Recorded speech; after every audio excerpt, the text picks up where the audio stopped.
Hello friends, आज मैं आपको एक कहानी सुनाने जा रही हूँ जिसका शीर्षक है आखिरी पड़ाव। सुंदर वन इलाके में रहने वाले ग्रामीणों पर हर समय जंगली जानवरों का खतरा बना रहता था। खास तौर पर जो युवक घने जंगलों में लकड़ियाँ चुनने जाते थे, उन पर कभी भी बाघ हमला कर सकते थे।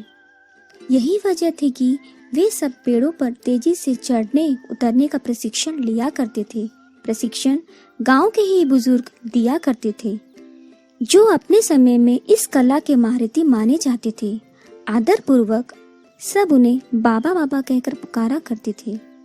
बाबा कुछ महीनों से युवाओं के एक समूह को पेड़ों पर तेजी से चढ़ने उतरने की बारीकियां सिखा रहे थे और आज उनके प्रशिक्षण का आखिरी दिन था। बाबा बोले, आज आपके प्रशिक्षण का आखिरी दिन है।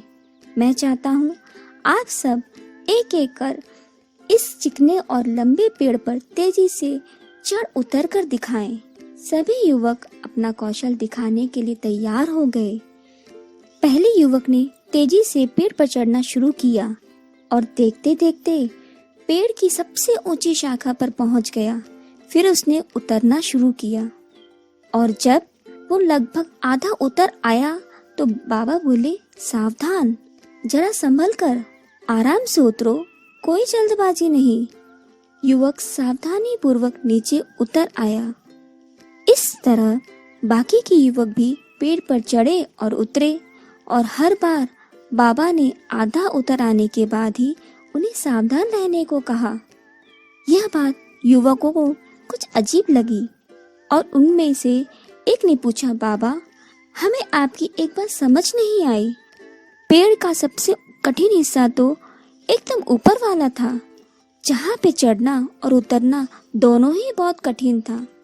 आपने तब हमें सावधान होने के लिए तो नहीं कहा।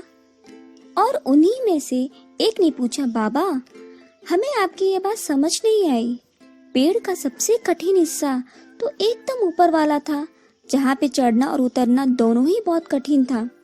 आपने तब हमें सावधान होने के लिए नहीं कहा, पर जब हम पेड़ का आधा हिस्सा उतर आए, बाकी हिस्सा उतरना बिल्कुल आसान था, तभी आपने हमें सावधान होने के निर्देश क्यों दिए?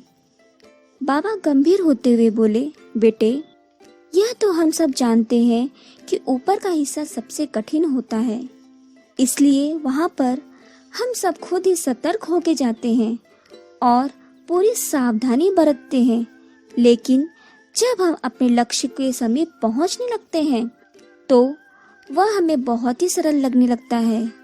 हम जोश में होते हैं और अति आत्मविश्वास से भर जाते हैं और इसी समय सबसे अधिक गलती होने की संभावना होती है।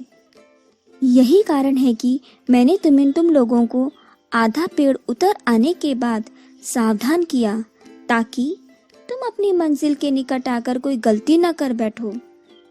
युवक बाबा की बात समझ गए। आज उन्हें एक बहुत बड़ी सीख मिल चुकी थी। इस कहानी से हमें शिक्षा मिलती है, सफल होने के लिए लक्ष्य निर्धारित करना बहुत ही जरूरी है। सफल होने के लिए लक्ष्य निर्धारित करना बहुत ही जरूरी है और ये भी बहुत जरूरी है कि जब हम अपने लक्ष्य को हासिल करने के करीब पहुंच जाएं, मंजिल को सामने पाएं, तो कोई जल्दबाजी ना करें और पूरे धैर्य के साथ अपना कदम आगे बढ़ाएं। बहुत से लोग लक्ष्य के निकट पहुंचकर अपना धैर्य खो देते हैं और गलतियां कर बैठते हैं, जिस कारण वे अपने लक्ष्य से चूक जाते हैं। इसलिए सभी मित्रों से निवेदन है कि लक्ष्य के आखिरी पड़ाव पर पहुंचकर भी किसी भी तरह की असावधानी मत बरतिए और लक्ष्य प्राप्त करने के लिए दम लीजिए। धन्यवाद।